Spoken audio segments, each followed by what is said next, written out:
In 2021, the Improvement Service published 87 videos on YouTube. This year in review video takes a few minutes from our most viewed videos that were published in 2021 and gives a sense of the topics that were significant to local government throughout the year. The video can be viewed as a taste of the video content that the Improvement Service produces, and all videos featured can be viewed on a separate playlist or via our YouTube channel. In a workplace scenario where you're in the office, you would never schedule 3-hour meetings back to back, because the physical practicality of doing it is different, because you'd have to move between rooms. And when you're in the meeting, you'd also, chat to the person sitting next to you. You'd probably use your face to express how you're feeling with other people in the room. There'd be a debrief with, close colleagues afterwards. That is all about the ebb and flow of the working day. It's about changing pace.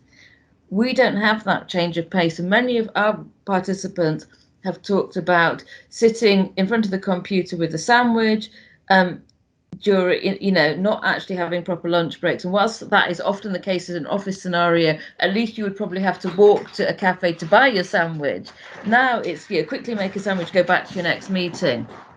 So there's a real problem with being on the whole time and really not having any pacing or any change in ebb and flow. This is a pilot that was developed which looks at essentially non-criminalising young people who are in care, and it's specifically about residential care. It starts out on the basis that 88% of children care are referred on care and protection grounds and not on criminality grounds, and that, for starters, is a massive stigma which we have to overcome, and a stereotype which is incorrectly developed over time in terms of the perception being is that young people in care are there for criminal grounds. It couldn't be further from the truth. The briefing developed by the Spatial Planning Health and Wellbeing Collaborative provides practical guidance for land use planners, public health practitioners and policymakers to work together using a whole systems approach. The briefing aims to raise awareness of the impact that places where people live, work and play have on their health and well-being, introduce land use planners to the public health system and public health practitioners to the planning system, and set out where key legislative policy requirements overlap. So some of the challenges in terms of delivering something like community wealth building is the continued dominance of our current economic model. It's about focusing on GDP and after the fact economic development centred around the fruits of growth, so that and that can be quite extractive as well. So it's about having more money coming in with not thinking about what's happening to local people. And that's definitely something that's come through from the pandemic as well, in terms of that economic model isn't supporting everyone. It's not a rising tide floats all boats when a lot of people are already anchored to the bottom and they can't then overcome that, and they're drowning when they can't access the economy and are living in poverty or on the edge of it. Green economic recovery, it's very much in the political discourse, and really what we're going to try and do today is to unpack and discuss what that actually means. So it's to facilitate conversations which enable that practical understanding, build connections within and between councils. I had a few of you contact me just even wondering who your economic development or who your sustainability climate change officers were. So that's already started, and hopefully will develop over the course of the morning.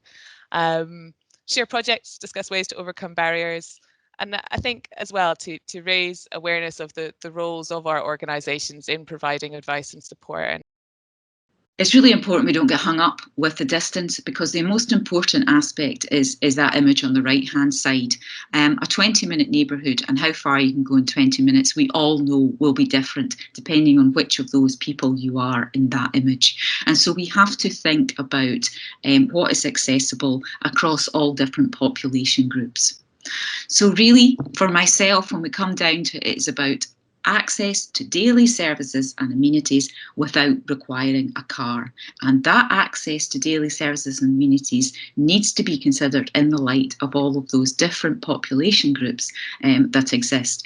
We have a third of our population without cars, but we have other large percentages of people who are wheeling, who are our ageing population, and we need to be considering those as well when we are thinking about 20-minute neighbourhoods.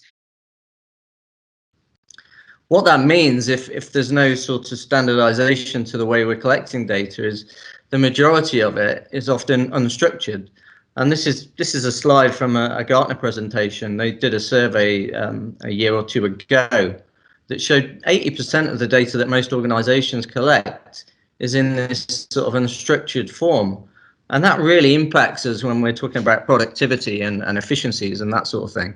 I would argue, again, that the Gazetteer is a really good example of structured data that we can do really clever things with. And I think we as geospatial people really understand why structured data is so much more easy to use because of the nature of the work we do. If you think about it from the value of data pyramids, all those data collection activities that we do that are the foundations of data at the bottom, unless we get those right, and unless the policy is suggesting we get them right, then everything we use the data for is going to struggle as a result. Even crucial decision making about how we improve the lives of our citizens and the world around us.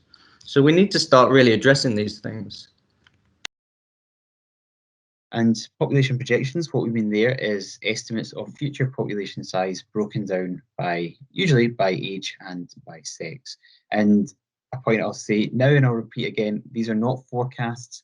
They're not what we expect to happen. They are generally a continuation of current trends into the future, and they tell us what the population might look like if those trends were to continue. So how are populations calculated? Theoretically, it's quite a simple process. You take your population, so in this case here, this could be 2019. You age everyone by 1 year.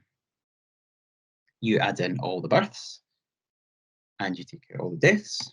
You add in all your immigrants coming from outside your population, your geography of interest, and you take away all your emigrants who've left your geography of interest.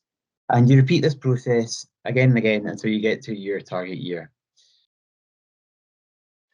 Now, I'm saying these are of a little use, these national data that can be disaggregated locally, because they can also be a distraction. We can get sidetracked with league tables, become more focused in relative position and where we are. I think one thing that's worth acknowledging, they can also be wasteful of local leads' time, because it can lead to questions being asked, why are we not making progress despite the investment that we are making to tackle child poverty locally? Why is our overall level of child poverty not being reduced? Or why is child poverty in X authority lower than in Y authority? So it can actually be a draw on our time and a distraction from what we are aiming to do.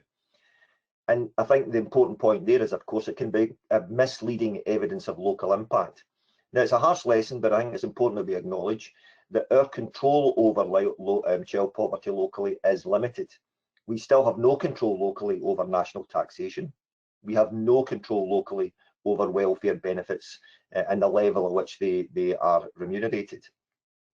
So we don't have control over two of the key levers which impact upon child poverty, and therefore to use national data to evidence how effective our local impact is can be highly problematic. So these national data that can be disaggregated locally can also be problems.